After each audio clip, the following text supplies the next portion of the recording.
আসসালামু আলাইকুম। বরাবরের মতো আবারও চলে আসলাম ভূতের আড্ডায়। আপনাদেরকে স্বাগতম। আপনারা গল্পগুলো ভালো হয়েছে বলে আমাদেরকে জানিয়েছেন। আপনাদের একটা কমেন্টস, শেয়ার, লাইক আমাকে আরও আপনাদের জন্য গল্প তৈরি করতে উদ্বুদ্ধ করে। এটা তৈরি করে না, গল্পটা হচ্ছে গল্প হলেও সত্যি, ব্যাপারটা সেরকমের। ভৌতিক ব্যাপার অনেকগুলো মানুষ বিশ্বাস করে না, কিছু মানুষের সাথে ঘটে যায়। আমার সাথেই মাসখানেক আগে আমাদের বাসায় নতুন একটা সিমটম দেখা দেয়। সেটা হচ্ছে বাসায় যখন মানুষ কম থাকে, একজন বা দুইজন, ওরকমের তিনজন বেজোড় হলে আরও বেশি ব্যাপারটা আমাদেরকে দেখা দেয়। ছোট বাচ্চারা নূপুর পরে হাঁটে যে রকমের, ছোট বাচ্চাদের নূপুর পরলে ঝুনঝুনি দিলে কীভাবে হাঁটে আপনারা বোঝেন। একটা বয়স্ক মানুষের হাঁটার স্টাইল আর ছোট বাচ্চাদের হাঁটার স্টাইলের মধ্যে পার্থক্য আছে। ঠিক সেরকমেরই বাচ্চা ছেলেদের হাঁটার শব্দ পাওয়া যায়, রান্নাঘরেও পাওয়া যায়। মাঝে মাঝে রান্নাঘরের পাতিল এলোমেলো থাকে, অগোছালো থাকে। তো দিনের বেলা যদি আমরা বলি যে মা বাবা কি হয়েছিল, এগুলো একটু গুছিয়ে রাখতে পারেন না, তো তারা বলে যে গুছানোই ছিল। আচ্ছা ঠিক আছে, আবারও ব্যাপারটা আমার কাছ থেকে এড়িয়ে যাচ্ছিল এরকমের। তো আমিও কিছুদিন শব্দ শুনেছি, তো শব্দ শুনে ব্যাপারটা নর্মাল ভাবি যে আশেপাশে কোথাও হয়তো বা কোনো বাচ্চা মেয়েটে হাঁটছে, সেজন্য নূপুরের আওয়াজ শোনা যাচ্ছে। আর তাছাড়াও সেটা গভীর রাতে, বেশিরভাগটাই 10টা, 11টা, 12টা, বিশেষ করে 11:30, 12টা এই রকমের টাইমে। জানি না এই রকমের টাইমটা ভৌতিক ব্যাপারগুলোতে কেন হয়। এইসব কাহিনীতেই সাধারণত ভূতগুলো বিশেষ করে মানুষের সাথে ফেস করে, দেখা করে। তো আমার সাথে আমি একবার বসে থেকে টিভি দেখছিলাম একা একা। তো আমার মনে হচ্ছে আমার আশেপাশে কেউ তো একজন আছে, কেউ তো একজন আছে। আমার শরীরটা গরম হয়ে যাচ্ছিল। তো ব্যাপারটা আমি অ্যাভয়েড করি, কিছু না, হয়তো বা গরম লাগছে সেজন্য আমার শরীরটা গরম হয়ে যাচ্ছে, ভার লাগছে। তো হঠাৎ করে দেখি আমার সোফাতে পাশের সিটটা আস্তে করে ডেবে গেছে। আমি ছাড়া সে জায়গায় আর কেউ ছিল না। তো একটা সোফায় একজন বসার পরে আরেকজন যদি বসে, সেটা কিন্তু বোঝা যায় যে সোফাটা একটু হলেও ডেবেছে। তো ওইভাবে ডাইবা যাওয়ার কারণে আমি একটু অবাক হয়েছি, কি হলো, হঠাৎ করে সোফাটা ডেবে গেল। তো আমি আবার কী করছি, ওইভাবে বসে থেকে এদিক ওদিক তাকাচ্ছি কাউকে দেখা যায় কি না। তো কাউকে না দেখে ফ্রিজ থেকে ঠান্ডা পানি নিয়ে খাবো, সেই পানি খাওয়ার জন্য দাঁড়ালাম। তো হঠাৎ করে দেখি আমার পিছু পিছে সেই শব্দটা আসছে, নূপুর পায়ে দিয়ে যেভাবে হাঁটে ওই ঝুনঝুন করছে। আমি তখনও ব্যাপারটা অ্যাভয়েড করছি, আশেপাশে থাকতেই পারে, স্বাভাবিক। ফ্রিজ খুললাম, ঠিক তখনই কারেন্ট চলে গেল।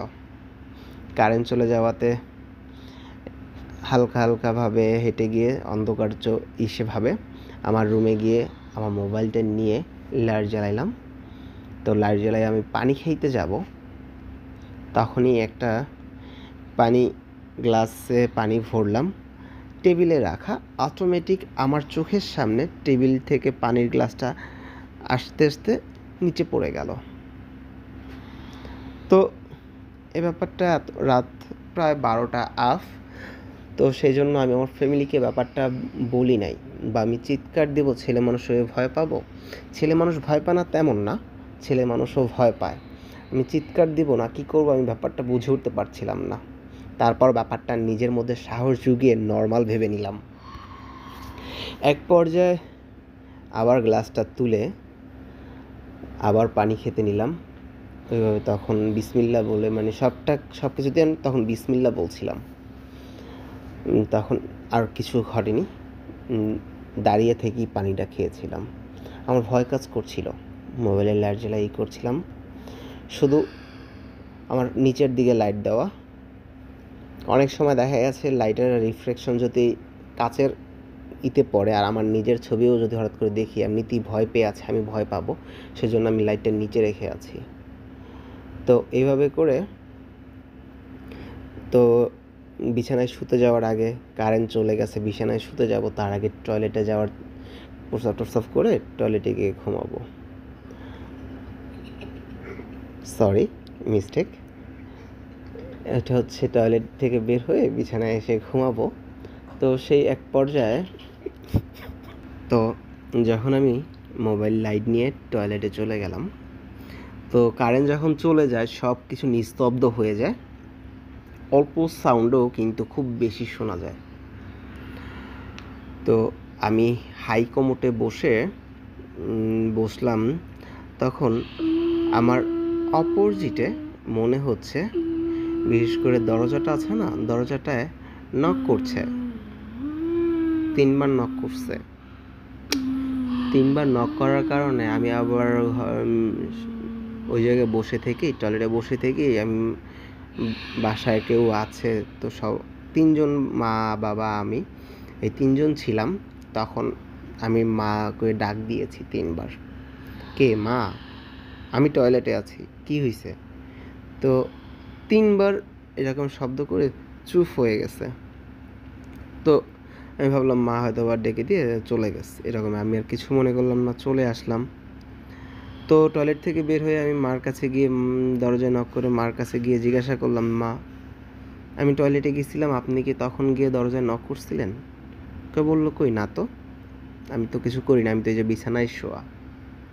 তো এর আগের মুহূর্তগুলো যেইগুলো হয়েছিল টয়লেটে গিয়েও যেগুলো হচ্ছে একটু ভয় পাওয়ার মতোই, এখন আমি আমার নিজের বিছানায় যে একা একা শুব আমার সাহসে কুলাচ্ছিল না। তো এক পর্যায়ে কী করার, একাই শুইতে হবে। দিনের বেলা আমি করলাম যে দিনের বেলা হুজুরের কাছে গিয়ে তাবিজ টাবিজ কিছু একটা নিয়ে এসে ঘরটাকে আপাতত করব। তো ভয় দেখাচ্ছে কিন্তু ক্ষতি করছে না।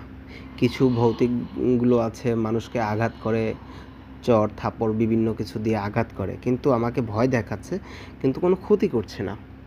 তো এক পর্যায়ে আমি এসে বিছানায় এসে লাইট বন্ধ করে, একদিকে লাইট কাছে গিয়ে ভাবছি লাইট বন্ধ করে ঘুমাবো নাকি লাইট জ্বালিয়ে ঘুমাবো।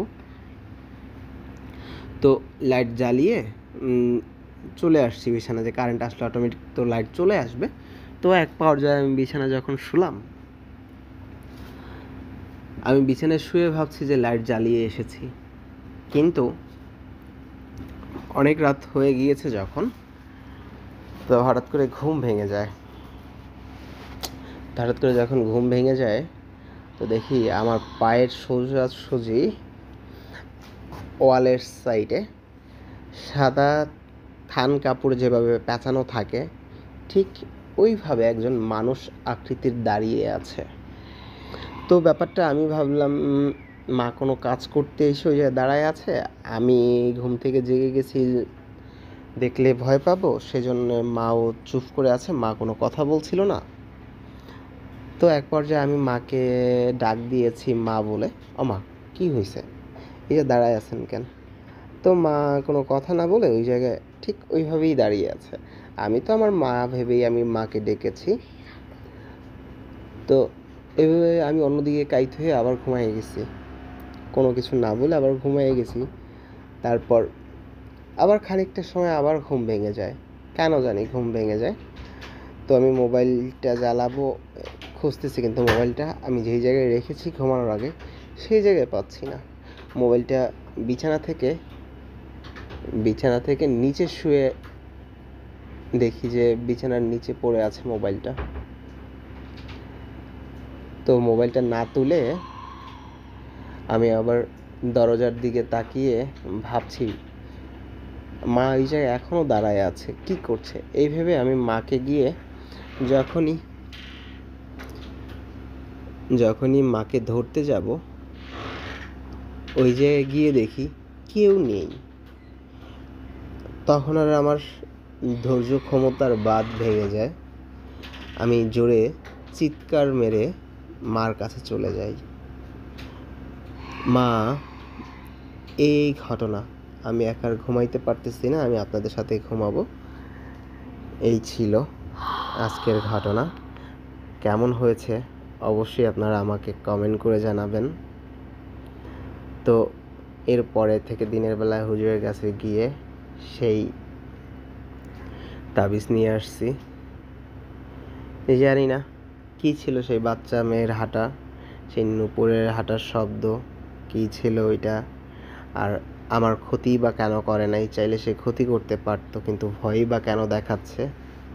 এই সম্পর্কে আপনারা যদি কিছু জেনে থাকেন অবশ্যই আমাকে জানাবেন। আজ এ পর্যন্তই। আল্লাহ হাফেজ।